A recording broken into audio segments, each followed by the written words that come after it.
Hi, today I want to show you how to build one of these ceramic tile pots, and it's an 8x8 pot, and it's very durable, and they're pretty, and they cost about $12–13 to build. And I'll show you first some examples of pots, and then we'll get to how to build one. Here is an example of an empty 8x8x8 ceramic cut tile pot with different colors, similar designs on all four sides. You can see on the inside it has two holes in the bottom, and the corners are reinforced.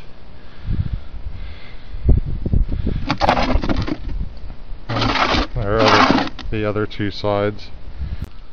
Here we have three examples of cut tile pots, again 8x8x8. The first on the left here is a white grout with a sort of a descending thickness tile pattern that actually wraps around the pot. The colors wrap around. This is a similar idea but with thicker, wider tile dimensions. And here's a cut tile pot with sort of abstract patterns on all four sides. Well, here you see an example of a cracked tile pot with a gaillardia in it. This is 8x8, and it's sort of a champagne grout, and it has a different pattern on each side. You can see the corners are really pieces of the same sort of triangular shaped tile broken, and then the corners are filled in that way, and then the middle is filled in with more or less nibbled tile. Here's an example of a combination cut tile, broken tile pot with somewhat similar design on all four sides. Here is an example of a cut tile pot with a similar design on all four sides but in different colors. Here's a combination, again, cut tile, cracked tile pot with a primrose in it. Here's again a cracked tile pot. This one is white grout with white mortar, and it has a 4-inch carnation in it, which turns out to be just about the perfect plant for it. Here is a cracked tile pot with sort of a ground cover in it. Alright, so now let's find out how to make one of these bad boys. And first, I guess I'll go over what you need in terms of tools and so forth. You need kind of a sloppy workbench area, and you're going to need quite a few tile laying tools. If you're a handyman person and you know about laying tile, there's quite a few involved. I use actually this is a vinyl floor float, but an 8-inch works well for the 8-inch pots I'm making, so you need one of those. I use some gloves. This is an edging tool, which is very handy for mixing and flopping mortar. You're going to definitely need a putty knife, a box cutter, an 8-inch T-square is very handy, a float for grouting is pretty handy, of course a sponge for the grouting, some tape. I make some special 45-degree pieces of wood, which is sort of a frame to join panels of tile together at 45-degree angles, so that, or 90-degree angles, so that you get the corners of the pot. You could build 2 sets of these, it would be a little faster.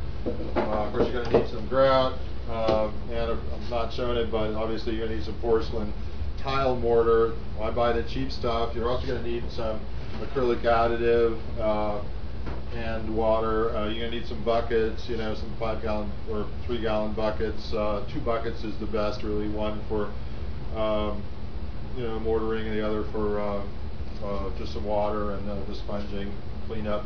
You're going to need about 12 or 13 of these really cheap Home Depot accent tiles. These are about 44 cents each, and an 8-inch pot takes about 12 or 13 of those.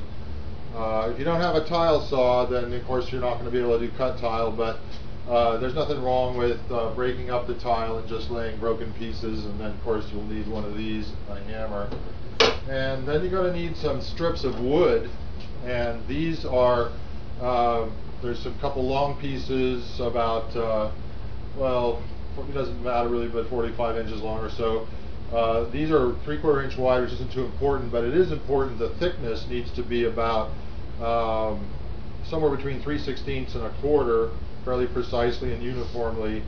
And you'll need some 2 long strips and then a lot of exactly 8-inch small strips. Need 5 of those. And what you're going to do is, on a work surface like a piece of plywood, you're going to lay down some plastic wrap to cover the surface so that when you go to peel the tiles up, they don't stick to the wood. And then you're going to build a frame, which is 4 panels of 8 by 8 by 8 sticks like this, that you're going to use as a screening surface to lay mortar, which will then screed with this, so that you have now 4 panels of flat, about 1/4 inch thick mortar. And we'll see how that's done. Okay, so now you can see that the plastic was laid down, and plastic wrap was laid over a piece of plywood, and then those 1/4 inch thick, 3/4 inch wide strips of wood were built into a fairly precise frame that is 4 8 by 8 panels. And it was important to use a T-square to make sure that they were, 8 inches and really square. They're just nailed into the plywood below. Well, look, I changed my shirt. Well, actually, this whole process takes several days. There's 8 steps. Each step needs a little drying, so it actually takes a while.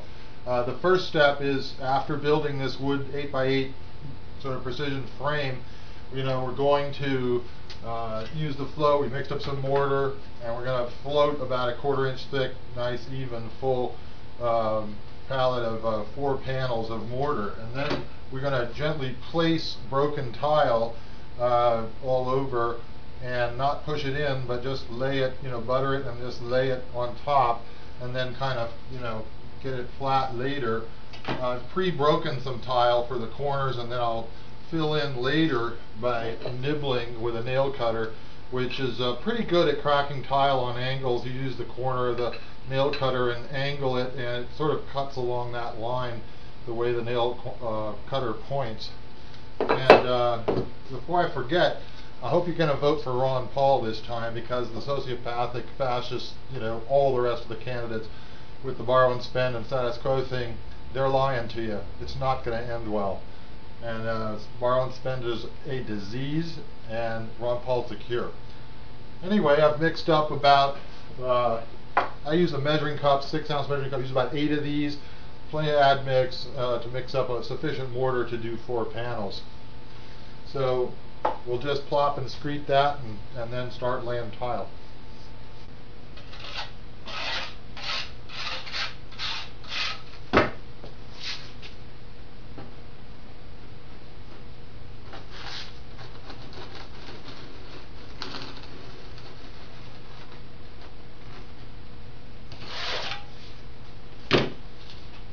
Okay, so now I've got all 4 panels filled with about a 1/4 inch of mortar, and it like I said, it doesn't hurt to go back over them once to make sure they're filled up all the way. And then yeah, now you're just going to start laying tile, and maybe grab some of your pre-broken pieces, and I'm starting out with halves of tiles that are cracked and broken half, and they have like corners on them, and I put those corners in the corners just to make it easy to start. And you can place them like that. However, it's probably better to butter them first a little bit, just flat, no real extra, and you're just going to place them in with about 1/8 of an inch or more spacing between the cracks, because the grout lines look kind of nice later, and you want to make sure it's just at or inside the line of the frame. So here are the pre-broken corner pieces that are just gently buttered and laid into the corners. And now we'll break some more tile and fill it in. And here we are after putting in 4 more pieces of cracked tile. I've filled in the other 4 corners more or less, and now we're ready to just start nibbling and breaking tile and fitting things in wherever they can go. Now we've finished filling in and put a little orange accent chunk in the middle of each tile. And what you want to do at this point, while the mortar is still a little slightly wet, is you do want to take the float and very gently make sure that the tiles are all flat and the edges are aligned with the frame, and being slightly inside the frame is probably okay. Outside is not as good. So that's just going to sit there, I would say, overnight, and you could carefully grout it the next day, or better to wait 2 days. There's really no rush. Well, here we are, ready to do a little grouting, and I've cleaned these off with the grout sponge and maybe a little action with the putty knife, and cleaned it off, and now we'll just go ahead and grout. I mixed up about 2 of these 6-ounce glasses of grout and hit it with the additive add mix, and got a little grout here, and just standard grouting procedure, just like you were laying tile. You know, just put it on, work it in with the float, clean it off, get the sponge, clean everything, and wipe it all off when you're done, and then you let it dry for about 2 days. You don't want to break these things because they're not dry when you take them apart.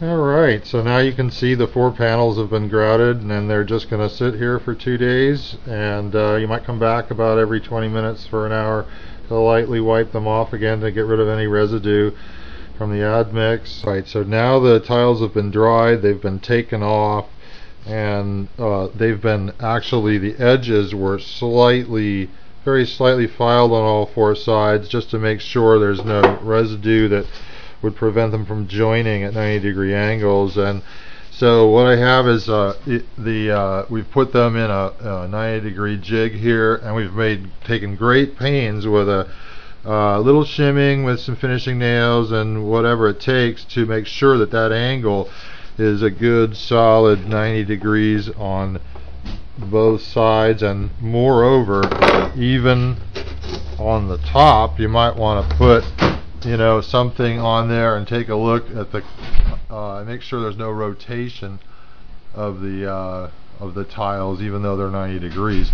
And once that's done, then you want to put a little tape on the ends, and that's going to be in preparation for laying mortar in the corners. About a putty knife wide, you'll lay mortar in the corners and then let that dry.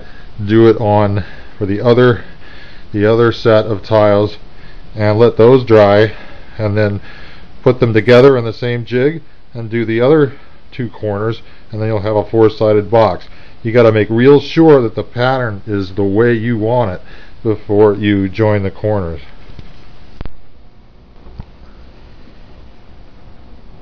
Alright, so now we have a 4-sided box, and we've joined all the corners, and we've lightly sanded the corners, just kind of flatten them out. Put a piece of saran wrap down here in preparation for pouring the bottom. I'm going to put 2 corks in, wine corks. They're easy to twist out later. Probably going to take those out in about 6 hours before the bottom totally dries. And otherwise, you know, we got some about 6 of these cups of mortar that we've mixed with the add mix. And of course, the add mix makes the mortar and the grout a little bit water resistant, as well as stronger and sticky. So that's why we use it. And we're just going to pour the bottom. Of course, the mortar can be a little sloppier than usual, because we are going to pour it. Cover about a 1/2 inch in the bottom.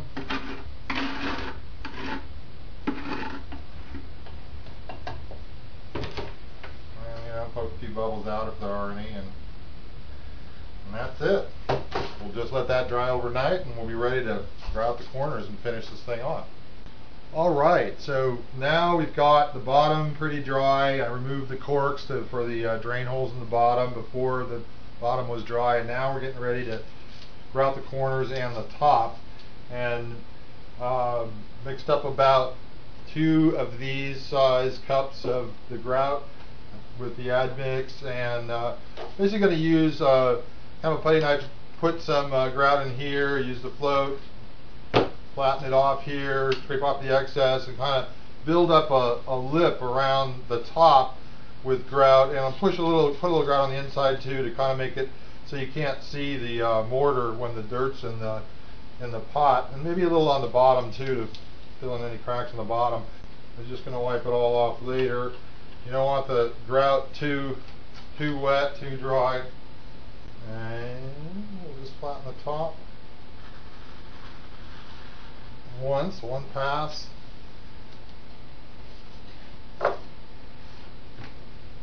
Kind of collect off the excess.